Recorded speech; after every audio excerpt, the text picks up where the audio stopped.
day, Lagosians. You're welcome to the Echo Show on Spotlight TV.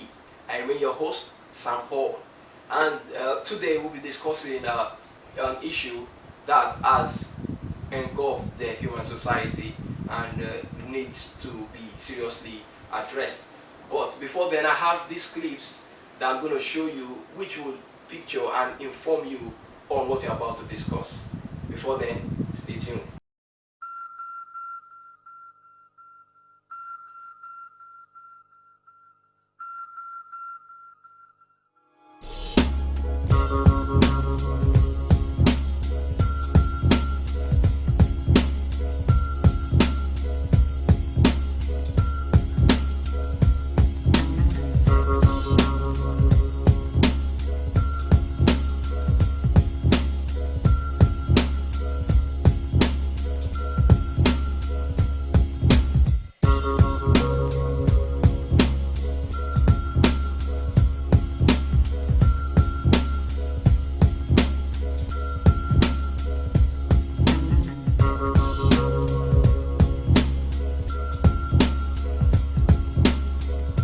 Welcome back to the Echo Show on Spotlight Television.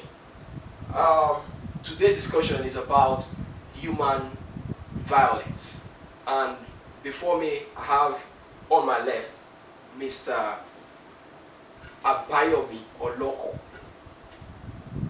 and on my right I have the lecturer from the Nigerian Institute of Journalism, Mr. John Tene. But before then, on my left is Mr. Abayomi Oloko, who is into business management and consulting and real estate. He's also the CEO of Multicore Consulting and Subaru Oloko and Co., which also pertains to the real estate. Mr. Abayomi, sir, you're welcome to the show, and today we're going to be talking about human violence. Can you please educate us on what or the meaning of human violence? Thank you very much. Human violence has to do with aggressive behavior from one individual or a group of people towards another individual or a group of people. It can take various forms. It can come in the form of genocides, it can come in the form of xenophobia, it can come in the form of terrorism. And on a milder note, it can come in the form of gang ups, because this person is this kind of from a certain group. We make sure the office is ungovernable. Those things, those are actually mild manifestations of xenophobia. So it's mild discrimination that is happening from man to man, especially because the victims are perceived as foreign or strange. Thank you. All right, Mr. Tene, you're a lecturer in Nigerian Institute of Journalism. We quite know that. But what's your own take on, human violence? And I wanted to relate this to xenophobic attacks, which had just happened, recently in South Africa. Well, like you rightly said, human violence is those things that you have mentioned, and to include even armed robbery, attacks, and so on are included in the human violence. But when you narrow it down to the xenophobic attack in South Africa, you understand clearly that disparity between race and color comes to play at this place, at this point.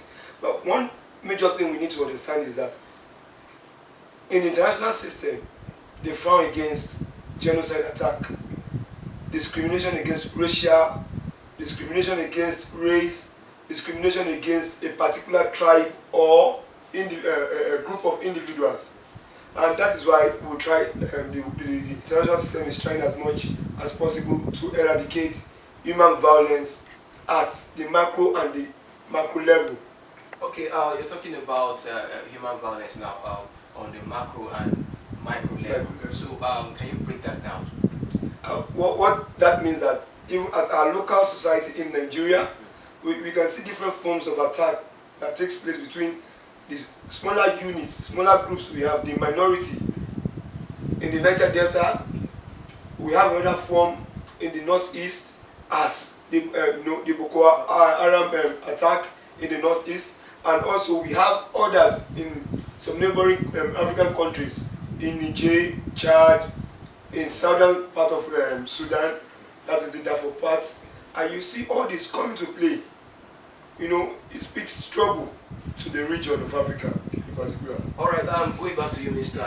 Oloko. What's your opinion about how do you think the new administration in Nigeria can solve every citizen in the fight against human violence? Well, thank you. There's a place of public administration because and there's a place for people in society. Now you get to find out that some form of human violence, we are beginning to see the rise of gang-related attacks on the streets of Lagos.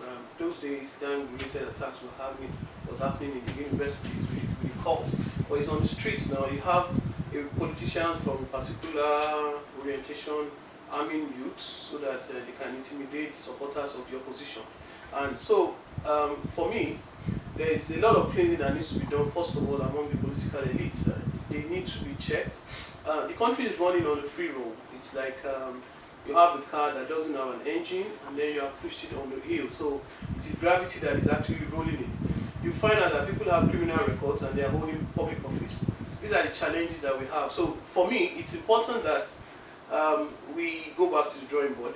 If we want to continue in this system of government, do we want to, what's the police force, for example? You know, I stumbled on some information some years back. It points to the fact that the whole of the police force, the annual budget is less than 100 million, or say about 200 million. But the office of this Chief Security Officer, National Security Advisor, his budget runs into tens of billions per annum. And you know, you have a police force that is made up of, lots of people. This guy just himself and a few aides. And so you need to start looking at it, because society, if the first thing that you need to sort in any society is the question of security. If the society is not secure and your justice system is failing, then there's no hope, really. No hope, really. Well, let me stay with you. You actually pointed out the fact about, just stated about security right now, and what do you say as being the major issue? What has caused this human violence in around Nigeria? Around Nigeria, and yeah. outside. Thank you very much. Human violence, because it's a global, it's a contemporary social problem globally. I mean, you heard of cases in Rwanda. The other time you had the Hutus and the Tutsi, and they killed over 1 million people in one day, and then you heard about cases now happening in the US where policemen are gunning down blacks because they think they are armed, or they just expect that they will be bad or stuff, and that's been happening for long. But because the world is getting more and more collapsed, the systems are getting more and more integrated. This information will happen right now in New York, and you get it immediately, probably through social media and all that. So it's a global problem, and so because it is global, your reaction has to be global. In the Middle Ages, or some 20 years, 30, 40 years ago, there was a pogroms, which was Europeans who would say Jews, gather them, and then Jews live in a particular area, and then you carry sticks and machetes and go there and kill them. They did not see Jews as part of that place, and these are forms of xenophobia. You heard about the Holocaust, yes. And so we're seeing all sort of manifestation of human violence, and xenophobia coming as precipitate. These are precipitating in genocide, precipitating in xenophobia, precipitating in ethnic cleansing. Terrorism. For example, the Boko Haram issue came up because they just said that one person cannot be president, so they will not. And if you don't move away from there, we're going to start killing people. These are all xenophobia. These are all forms of xenophobia. So the reaction has to be global. Social education has to be on the increase. You cannot. It's no longer the schools anymore. Okay, let me take a pause from here. So very sorry to pause, because you're actually diving into the solutions to it. But let's not go there first. Now let me come back to you, Mr. Tene. What are there any possibilities that our society can be free from this human violence? Um, Anywhere in the world, violence to some extent is good because it helps to curb. One thing we need to understand is that there can't be relative peace anywhere in the world. You can't have complete peace. There's need for violence. Like Jane Body said, conflict like sex is inevitable in human society. But in as much as we have conflict, there are ways that we can regulate or checkmate these conflict activities anywhere in the world. And that's why statutory laws need to be implemented, imposed on the citizens. And majorly, we need to reorientate the citizens. Because one, people have believed so much that in order to, for us to make wealth or get rich quickly, you go into politics. And when you go into politics, you want to do whatever means to achieve that position. And that's why it includes, arming our youths on the streets against their opponents. We've seen that in so many cases. And whereby you still see that same man winning elected positions. So we need to reorientate ourselves, and gradually we are coming to the knowledge that our vote counts in this part of the country. And by the time we realize that, it will help us so much that national orientation agencies will start to do their duties. Gone are those days on radio, on television, that you see different jingles that they will tell you, Nigeria now our country, do better things to make Nigeria better. You understand? These are songs, these are programs, you have TV series that educated people on how to safeguard the nations. And implementing and equipping our police force will also go a long way. Like he said, it is the duty of government to provide security. Security is a major challenge to us here. So what you're saying in essence now is that there's a possibility of we humans to get out of human violence? There is. Okay, I'll come back to you.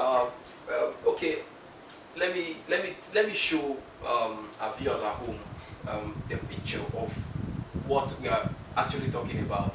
Let's go on this short break, and we'll show you clips about the xenophobic attack in South Africa and other parts of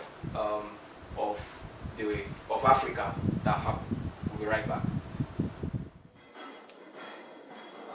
30-year-old Mohammed Hassan left his country of birth, Somalia, 6 years ago. Like many other Somalians, he came to South Africa looking for a better life. In order to survive, he took advantage of available business opportunities, setting up a small convenience shop in the township of Soweto in Johannesburg. However, 4 weeks ago, tragedy struck. Residents of the township went on a rampage, targeting small convenience shops owned by Somalis, Pakistanis, as well as other immigrants, forcing many of them to flee. The widespread looting was triggered after a Somali shop owner shot and killed a 14-year-old boy in what he believes was a robbery. Mohammed Hassan's shop was not spared in the violence. He was also physically attacked with an iron rod and a machete. Yeah, shouting. Because they were shouting, and at that point I knew they were coming for me. Sure. After that, they started breaking in and took everything. They even took my clothes. I fell on the ground and I was bleeding profusely. Fortunately, police were already on their way. Someone warned them that the police were coming and the looters ran away. When the police arrived, they saw that I was bleeding and they called an ambulance. The ambulance came and took me to the hospital. Welcome back to the Echo Show on Spotlight Television. Today's discussion is about human violence, and we've been getting it hot right here with my two guests beside me.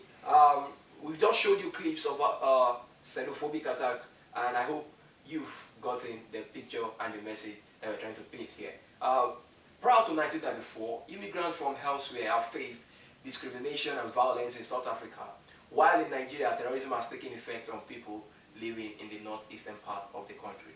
Now, to my left, Mr. Abayomi Oloko, do you agree that there's a possibility of these attacks to be abolished, completely abolished? Well, thank you.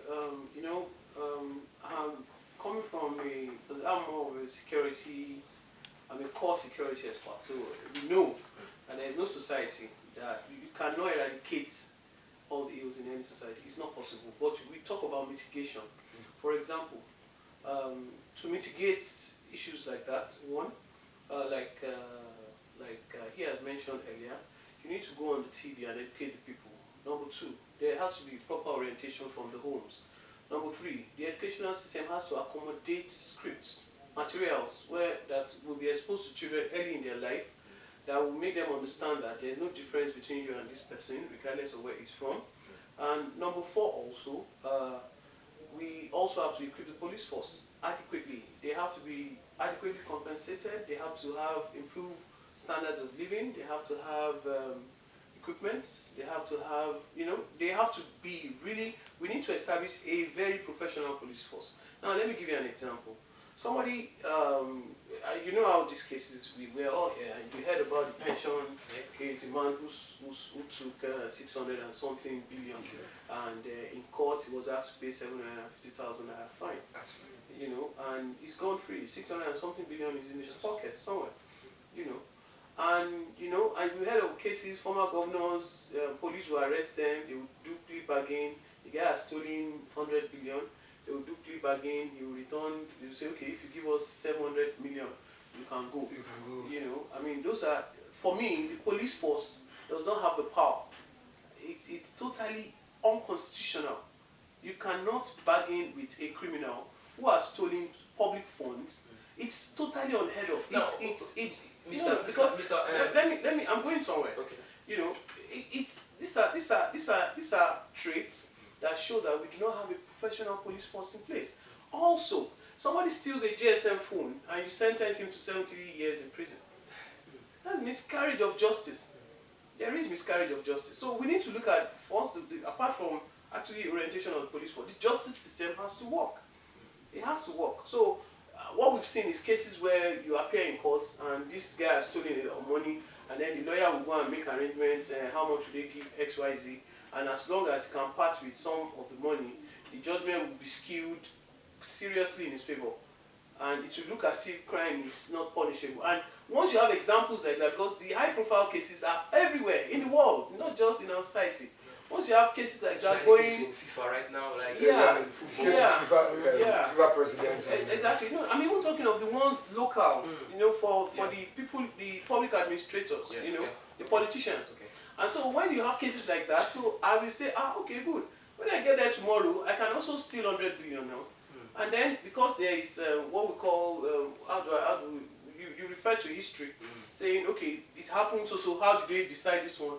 Let's decide my own like that. So I would say, let me go after 1 trillion, and then I'll do the ratio that whatever after they will ask me to pay 5 million. You get what I'm saying? So that the outcome of the cases is encouraging further acts of irresponsibility. The outcome of cases where you see somebody is a militant, he's killed a lot of people because he belongs to a particular fraction of the party or whatever, then you just die the case down, you keep him for a while, and then after a while it becomes normal. In fact, if somebody was arrested in Britain and then because he's from one part of the country, he got presidential pardon. So for a crime, a disgrace, national disgrace. He wasn't arrested here in Nigeria, he was arrested in the UK. And then you pardon him with all the people who have been wrongly arrested in the past for phony military coups. You understand what I'm saying? So there's a need to rework the system. The system is not working. Basically what they're trying to say is the system, right? Yes. And the injustices that have been going on in it. So, but I want to bring you in here. Are you going to agree with what you just said? Relating it to the human violence angle, because we have different sets of people, in the society. We have those that work, those that don't work, and we're talking about violence relating to human and cause. And these violences, or these various forms of violence, like the xenophobia, the terrorism, and all this, take for instance the xenophobic attack in South Africa. You know, according to reports, the reason why these people took this action was because they had, like, they were inferior. They were inferior because they lacked the basic things. And foreigners now came to take over. Let's not forget what brought about the African states. The African state was a product of colonialism. And remember, there was this state in South Africa, the apartheid South Africa, where the white minority overturned the black majority. And coming to look at that, look at the social contrast theory of Thomas Hobbes and John Locke. States coming together to surrender their sovereignty to form states, and you have a state by conquest, you have a state by divine theory. With this in place, you will discover that the aggressiveness in those people prompted them, because they will never want such action to repeat itself. But it shouldn't be against their black brothers. But one thing we need to understand is that, look at the case of football. Football is meant to unite us socially. But look at the case in Egypt. Simply because they were leading a particular team, they took to the street, started shooting, killing people, killing the so-called opponents, all in the name of losing a particular game. That's what we're saying. That there needs to be a check at the international level. In international law, you need an international law that will back up any form of violence. Mr. Oloko, do you think an international law can work, with a local law to check this violence? Yes, yes and no. The issue is that all states are sovereign. It's good to start. By the way, the Hague, the structure that is in the Hague now was set up by Nigerians, Chief Adetokunbo Ademola and Chief Teslim Elias. He was Chief Justice of the Hague, and he is the one that started to talk about applying laws globally. You understand? But at that time, there was the checks was that there are some sovereign nations. For example, you know what's happening in Europe today? Russia is being ostracized, and so this FIFA issue. It's possible that if US had announced the FA chairman of Russia, I'm sure they would not have touched him. It's not going to happen. They will tell you we don't have, because for you to even be affected by international law, you must have bilateral relationship with whatever country. And then it's when you go to ICC, even when you go to ICC, the president of Sudan is still a sitting president. He's wanted by international behavior. He's sitting, and his people are saying that this guy is not a criminal. So there are limits. There are limits to which, although it's important, it means also that because a lot of countries come and they do bilateral, all that, it means you can actually extradite. I mean, for example, the case of Ogba was done in South Africa. It's like we outsourced because he committed a crime here. Well, he committed a crime, definitely, and we're talking about human violence, viewers at home. I hope you are definitely getting informed and getting educated on what human violence actually means. And human violence has actually become a major threat in the society, which actually needs for redress. Now, I definitely have to go on this short break to show you a few vox pops that was taken, or few interviews that was taken prior to this topic. We'll be right back. It's not only South Africa, it's all over the world. It's global. This to tell you, one day everybody will go back to its roots. One day the Americans will ask the black to go. The UK will ask the blacks to go. So forth and so on. Like myself, I have a brother that just traveled to South Africa, and to him now he's confused. I think they should evacuate from there. They should come back to their father's land. They should come. For me, I would think what they should do first is to, first of all, protect themselves. Because it is when you are alive that you can really live to see solution or propose solutions to a problem. So first of all, whatever they can do to protect themselves, they should do, particularly, living neighborhoods that are at high risk of violence. Okay, welcome back. This is still Echo Show on Spotlight TV. Let me go to you on my right. What are those causes that brought about human violence? Well, you have so many causes. let's look at the case of the case that happened in Kenya about a lady that in quotes was termed not properly dressed. Okay. And what happened? You see guys pounced on her, and the next thing was that they took turns over on her. You can't see because she's not rightly dressed, then you now exhibit your animalistic behavior or nature. We cannot tolerate that. Like I said earlier, that we need education, we need orientation. We need to put people in check, in place. And we need laws that will govern at the local level. We need laws that will checkmate them. No, definitely. We need laws, definitely. We need to checkmate. But what are those causes? What caused? What has, like, for instance, now we know about the xenophobic attack. Yeah. So majorly lack of home training is part of it. Because charity, they said, begin at home. You discover that most of our parents don't have time for our children. They come in late in the night when the child has gone to bed. By the time they wake up, by the time the children wake up, you discover that daddy, mommy is gone to the office, all in the name of making money to take care of these children. And they have no time for these children, leaving the children in the hands of maids. And before you know, all kinds of manner of things will be taught through the housemaid. So one, lack of home training from the parents. And you discover that the educational system has even broken down to the point that civic educations are no more. I remember in those days in our primary schools, there's what they call moral studies. We went through moral studies, to teach us this is personal hygiene, this is how you respect elders, you take this, you take that. When you see an elderly person, you respect them, you greet them, good morning man, good morning sir, not only your parents. But look at what happened in today's society. You see a girl of 16-year-old sitting in the bus while 80-year-old man is standing. And they're not even courtesy for the lady to even say, please, or please, man, come and sit down. Because after all, I paid my money and you paid your money. So lack of home training. All right, thank you very much. Can insecurity or lack of basic welfare, like infrastructure, let me see, income, basically income to people, the lack of income to people cause human violence? Yeah, thank you. It depends on the perception. Like he's correctly mentioned, charity begins at home, and all politics is also local. So we cannot erase that. If you're for example, if you're from the north, if you're from the core of Fulani states, they don't believe in amassing wealth. You might be director of NNPC for 20 years or something, but by the time you leave service, everything that you have earned can be traced back to what you have.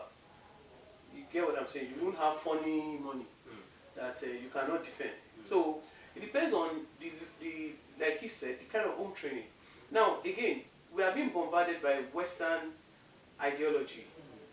That's also a major factor. For example, in the proper African setting, a girl will not dress like that in the first place. Proper, the way Africans, we are very conservative, and yes, and down south or southern part of Nigeria, most times south of most countries, they try to start getting involved in external influences, and they adopt cultures, or the Western parts, they adopt cultures that are inimical. So their orientation. You get what I'm saying? So they are quite inimical. As you see in some parts of Nigeria, like I know the Western region is quite liberal, but that liberal feel is not going without question. People are saying, they tell you, they need go children of nowadays. Yeah, it's because they don't really like what they're seeing.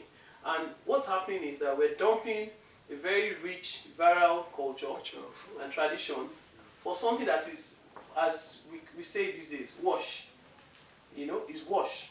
And the sad thing is that we're looking at mass media, TV, we're looking at Grammy and all that, and all those people who come and dress in that way, they are not really the representatives of those communities. Because, for example, in the US, there are states where you can't dress, you can't say you are gay, you can't, all those things.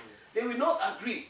The southern states especially, they are strong Christian, strongly moral, and they don't agree with all those, but we don't see those guys on TV. They will not project them because that ideology does not sell. They are talking about what program will I show that will make Alaji give me 100 billion. You want me to show somebody that doesn't want you to dress the way you like.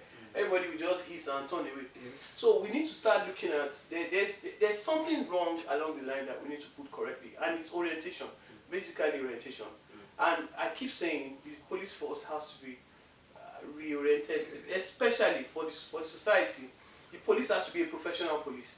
They can't be selective justice. They will come, they are the judge, they arrest you, they are the judge, they are the arrester, they are anything, they pass sentence on you on that spot, on the road. And they find you, they say, hey, how much you go give me? Those kind of things. So all that has to stop, yes. Okay, is religion and westernization a factor against that? Or one of the causes against that portrays human violence? No religion we want to preach violence. No religion in this world, both Islam and Christianity, they preach peace. There's no religion. That I've noticed also that there's and that's what I'm saying. It's Western. That idea, that thinking is Western. The whites don't like.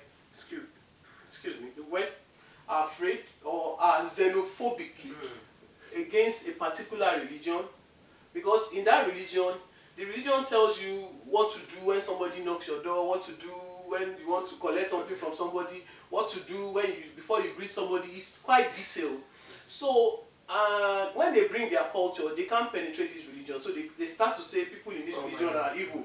They are too strict. They are too this, and they sell it. They brand it. They mold it, and they sell it to you as wrong. Because for example, I've seen this Yerima when he married a 14. I was a Muslim. It's not written anywhere in Islam that you can marry a 14-year-old. It's not in the Quran. So it's actually 13. It's not in the Quran. You have to marry somebody that is mature enough. Yes. That's what the Quran says. Marriage involves. And mind you, the two major religions, the Old Testament is exactly repeated in the Quran, apart from the Book of the Prophets. All the laws, the law of Moses is Islam. Well, definitely it is Islam, and you've heard it from the horse's mouth, and definitely human violence has nothing to do with religious affiliating and cultural perspective. You can view us live on our broadcast by visiting our YouTube channel www.youtube.com/Echo Show, and you can like us on Facebook by visiting www.facebook.com/Echo Show. Yes, we are also at the peak of everything. Now let me go back to you on my right. What is the way forward?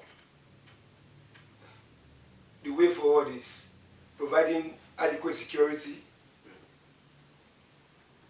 upgrade the salaries of the police. Like Maslow said, providing the basic needs. Take for example, look at the estate of the police. It's in shambles. When you give them good package, jumbo package, they will work effectively. Not like our legislators, what they are earning per annum. It's just too much. So upgrade their facilities, upgrade their equipment. Take for example, armed robbers are robbing somewhere. The police cannot even boast of ammunitions, and you want them to safeguard lives and property of. You understand? It's not possible. Let's not deceive ourselves. A woman stole because she was hungry with the children. She sold vegetable worth of 5,000 naira, and she was in prison for 5 years. The judge telling us that my hands are tied, and you see politicians and so-called big men stealing billions of naira, and they are giving 6 months, 1 year, and after that, what do you have? Even provide them with AC and other facilities in their prison. So, yes, the jail they go to, and they are allowed to go to clubs and every other thing. They don't go to jail. Definitely. So let me come back to you now. What is the way forward? Like the way forward in terms of reducing human violence, or in fact eradicating it? Yeah, like I've said, you can mitigate so that the frequency is lower. Yeah. He is mentioned very importantly, the police for the security. You have to also upgrade the educational systems. The National Orientation Agency, as he has mentioned earlier, has to be involved in mass campaign against human violence. Then the justice system has to work. You know, I mean, if we get those 4 right, I'm sure 20 other problems will disappear. Because if you look at it, it is when you don't have a secure state that everything goes. All right, thank you very much for coming on the show. This is where we have to wrap up this edition of today's program. You can join us same time, this time next week. And before I go, let me say a very big thank you for coming on the show. Thank you very much. And the mass media has a role to play in this. Thank you very much. Thanks for a lot. coming on the show. Thank you very much. That's where we draw curtains today on the show. The show makes a return next week. Bye for now.